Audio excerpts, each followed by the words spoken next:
Let's now turn to some more advanced verbs that you may not be familiar with, but if you can master these, will help you to write quite sophisticated descriptions and then get a great score on the test. This image shows two women discussing something.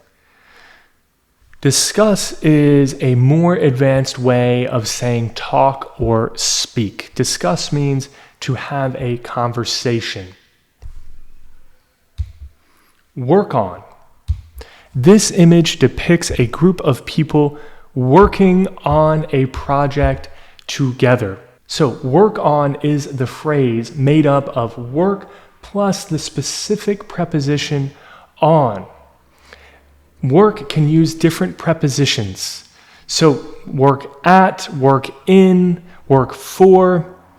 But work on has a specific meaning that's very useful in English. So whenever you see people who are doing something, you can say that they are working on a project, working on an assignment, working on a presentation. This is a very useful phrase in English. Gesticulate.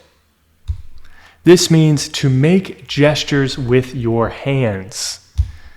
For example, the woman in the center of the image is gesticulating as she explains something to the woman on her left. This is a very advanced word that many native speakers don't even know.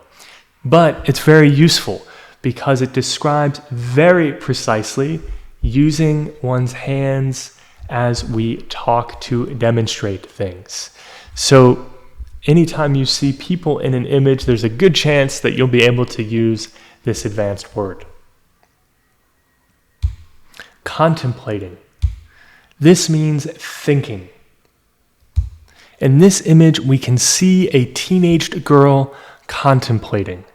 Contemplating implies thinking deeply, really thinking hard about something. Thinking is a more general word. That yes, it means think, it can mean to think intensely, but it can also mean to have an opinion. For example, I think this. That's why contemplating is a better word, because it is more precise. It means to really be thinking hard about something. Casting his or her gaze. So this is a more advanced way to say looking. And you should pair casting his or her gaze with something else, namely toward, into the distance, downwards, or upwards. So here are some examples. This image shows a woman casting her gaze toward the camera.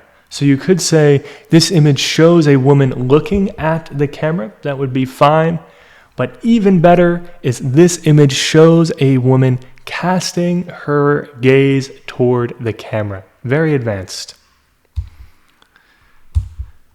This image shows a man casting his gaze into the distance. So I see many students who write something like, this image shows a man looking at something. Maybe it is far away. That's fine, but even better would be this. This image shows a man casting his gaze into the distance. This image shows a woman casting her gaze down. So I see many students who would write looking down or looking at the ground. That's fine, but this is certainly more advanced. And finally, this image shows a woman casting her gaze upwards. So you could write, this image shows a woman looking up or looking at the ceiling. That would be fine, but again, casting her gaze upwards is very advanced. It will get you a lot of points on the test.